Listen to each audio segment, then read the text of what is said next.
The 12 Brothers.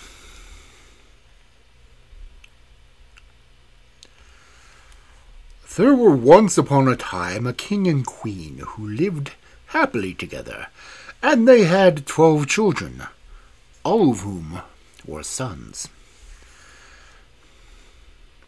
One day the king said to his wife, "If our 13th child is a girl, all her 12 brothers must die, so that she may be very rich, and the kingdom hers alone."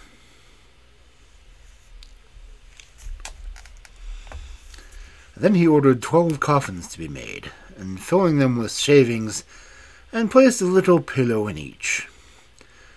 These he put away in an empty room, and giving the key to his wife, he bade her to tell no one. The queen grieved over the sad fate of her sons, and refused to be comforted, so much so that the youngest boy, who was always with her, whom she had christened Benjamin, said to her one day, "Dear mother, why are you so sad?" "My child," she answered, "I may not tell you the reason." But he left her no peace till she went and unlocked the room, and showed him the 12 coffins filled with shavings, and with a little pillow laid in each. Then she said, "My dearest Benjamin, your father has had these coffins made for you and your 11 brothers, because if I bring a girl into the world, you are all to be killed and buried in them." She wept bitterly as she spoke, but her son comforted her and said, "Don't cry, dear mother. We'll manage to escape somehow, and we'll fly for our lives." "Yes," replied his mother, "that is what you must do. Go with your 11 brothers out into the wood, and let one of you always sit in the highest tree you can find, keeping watch on the tower of the castle. If I give birth to a little son, I will wave a white flag, and then you may return safely. But if I give birth to a little daughter, I will wave a red flag, which will warn you to fly away as quickly as you can, and may the kind heaven have pity on you. Every night I will get up and pray for you, in winter that you may always have a fire to warm yourselves by, and in summer that you may not languish in the heat." Then she blessed her sons, and they set out into the wood. They found a very high oak tree, and there they sat, turnabout, keeping their eyes always fixed on the castle tower. On the 12th day, when the turn came to Benjamin, he noticed a flag waving in the air. But alas, it was not white, but blood red, the sign which told them they must all die. When the brothers heard this, they were understandably very angry, and they said, "Shall we forsooth suffer death for the sake of a wretched girl? Let us swear vengeance, and vow that wherever and whenever we shall meet one of her sex, she shall die at our hands." Then they went way deeper into the wood, and in the middle of it, where it is thickest and darkest, they came upon a little enchanted house, which stood empty. "There," they said, "let us take up our abode, and you, Benjamin, you are the youngest and weakest. You shall stay home and keep house for us. We others will go out and fetch food." So they went forth into the wood, and shot hares and roe deers, birds and wood pigeons, and any other game they came across. They always brought their spoils home to Benjamin, who soon learned to make them into dainty dishes. So they lived for 10 years in this house, and the time slipped merrily away. In the meantime, their little sister was at home growing up quickly. She was kind-hearted and fair of countenance, and she had a gold star right in the middle of her forehead. One day a big washing was going on in the palace, and the girl looked down from her window and saw 12 men's shirts hanging up to dry, and asked her mother, "Who in the world do these shirts belong to? Surely they are too small for father." And the queen answered sadly, "Dear child, they belong to your 12 brothers." "But where are my 12 brothers?" said the girl. "I have never heard of them." "Heaven alone only knows what part of the wide world they are wandering," replied her mother. Then she took the girl and opened the locked-up door and showed her the 12 coffins filled with shavings with a little pillow in each. "These coffins," she said, "were intended for your brothers, but they stole secretly away before you were born." Then she told her all that had happened, and when she had finished, her daughter said, "Do not cry, dearest mother. I will go and seek my brothers till I find them." So she took the 12 shirts and went on straight into the middle of the big wood. She walked all day long and came in the evening to the little enchanted house. She stepped in and found a youth who, marveling at her beauty and royal robes that she wore, and at the golden star on her forehead, asked where she had come from and whither she was going.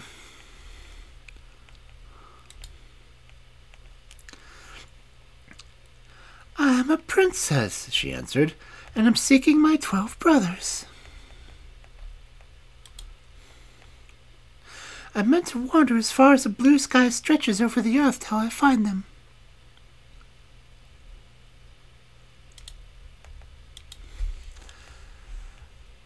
Then she showed him the 12 shirts which she had taken with her. And Benjamin saw that it must be his sister, and said, "I'm Benjamin, your youngest brother."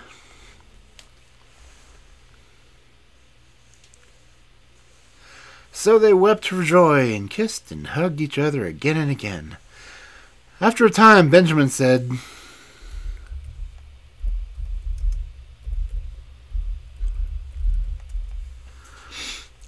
"Dear sister, there is still a little difficulty, for we had all agreed that any girl we should meet should die at our hands, because it was for the sake of a girl that we had to leave our kingdom."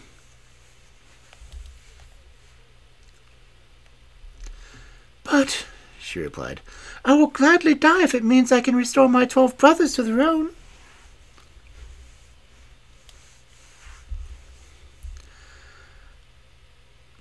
"No," he answered, "there is no need for that. Only go and hide under the tub until our 11 brothers come in, and I'll soon make matters right with them."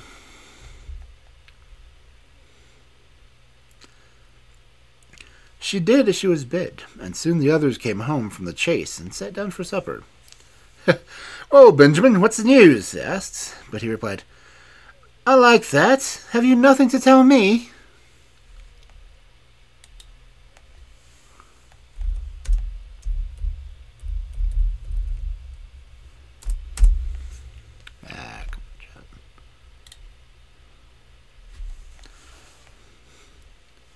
"No," they answered. Then he said, "Well, now you've been on in the wood all day, and I've stayed quietly at home, and all the same, I still know more than you do." "Then tell us," they had cried. But he answered, "Only on one condition, that you promise faithfully that the first girl we meet shall not be killed." "She shall be spared," they promised. "Only tell us the news." Then Benjamin said, "Our sister is here." And he lifted up the tub, and the princess stepped forward, with her royal robes and the golden star on her forehead, looking so lovely and sweet and charming that they all fell in love with her on the spot. They arranged that she should stay at home with Benjamin and help him at the housework, while the rest of the brothers went to the woods and shot hares and rode birds. roe deer, birds, and wood pigeons. And Benjamin and his sister cooked their meals for them. She gathered the herbs to cook the vegetables in, he fetched the wood, and watched the pots on the fire. And always when her 11 brothers returned, she had their supper ready for them. Besides this, she kept the house in order, tidied all the rooms, and made herself so generally useful that her brothers were delighted, and they all lived happily together ever after.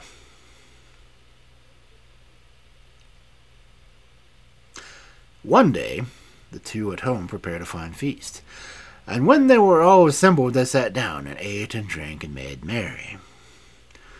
Now there was a little garden around the enchanted house which grew 12 tall lilies.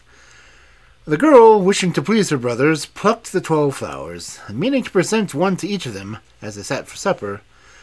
But hardly had she plucked the flowers when her brothers were turned into 12 ravens, who flew croaking over the wood and the house, and the garden vanished also.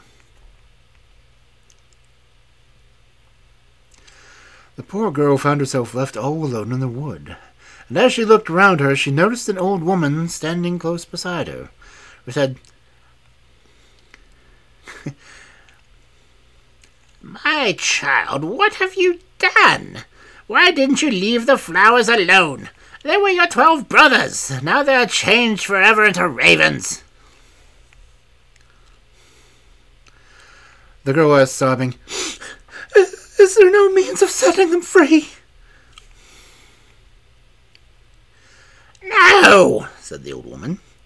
"There's only one way in the whole world, and that is so difficult that you won't free them by then, for you would have to be dumb and not laugh for 7 years. And if you spoke a single word, although it were an hour were waiting on the time, your silence would have them all been in vain, and that one word would slay your brothers."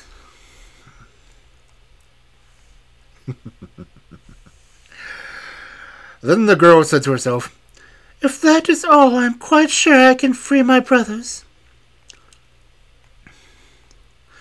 So she searched for a high tree, and when she had found one, she climbed up it and spun all day long, never laughing or speaking a word.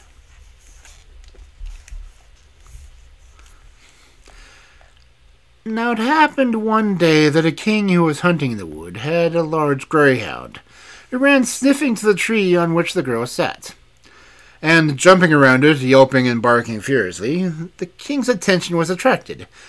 And when he looked up and beheld the beautiful princess with a golden star on her forehead, he was so enchanted by her beauty that he asked her on the spot to be his wife.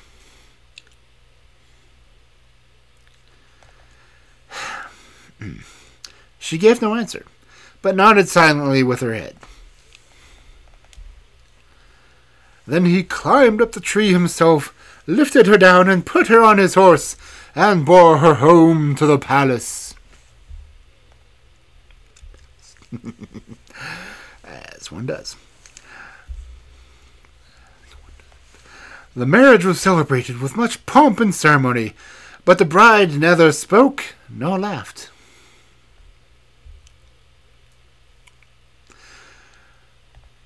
When they had lived a few years happily together, the king's mother, who was a wicked old woman, began to slander the young queen, and said to the king, "She is only a low-born beggar maid that you have married.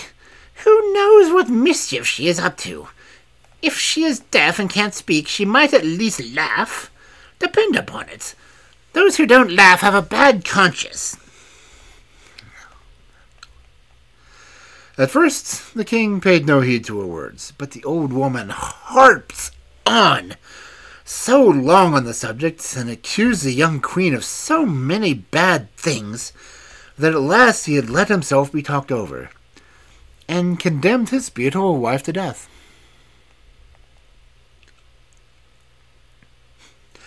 So a great fire was lit in the courtyard of the palace, where she was to be burnt. And the king watched the proceedings from the upper window, crying bitterly the whole time, for he still loved his wife dearly. But just as she had been bound to the stake and the flames were licking at her garments with their red tongues, the very last moment of the 7 years had come. Then a sudden rushing sound was heard in the air, and the 12 ravens were seen flying overhead. They swooped downwards, and as soon as they touched the ground, they turned into the 12 brothers, and she knew that she had freed them. They quenched the flames and put out the fire, and unbinding their dear sister from the stake, they kissed and hugged her again and again, and now she was able to open her mouth and speak. She told the king why she had been dumb and not able to laugh. The king rejoiced greatly when he heard she was innocent, and they all lived happily ever afterwards.